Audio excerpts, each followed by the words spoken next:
différence. sais pas, je pense qu'on peut pas aller plus loin dans l'horreur du viol en fait dans ce dossier. Donc soit il est coupable et dans ce cas-là on met une peine qui est importante, soit on a un doute et dans ce cas-là on acquitte. Mais cette espèce de peine en demi-teinte, donc je sais pas, on a l'impression. Alors, est-ce que les magistrats se sont dit, bah peut-être qu'ils savaient pas, peut-être qu'ils n'avaient pas vraiment conscience Ça, qu'elle c'est était l'une droguée, des axes de certaines défenses. oui, mais alors bah, dans ce cas-là, on acquitte. Je veux dire, soit on acquitte, soit on condamne sévèrement.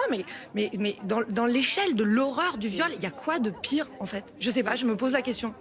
Parce que déjà, devant les juridictions, quand c'est de l'inceste ou que c'est intrafamilial, on se dit, bon, allez, c'est entre eux, hein, c'est pas très grave. Et vous avez des peines qui vont parfois, pour des agressions sexuelles, à 3 ans. Enfin, c'est des viols requalifiés en agression sexuelle. Hein, parce que la réalité, c'est qu'avant qu'il y ait les cours criminels, on occultait le fait qu'il y avait un doigt qui était rentré. Et donc, du coup, on basculait sur une agression sexuelle.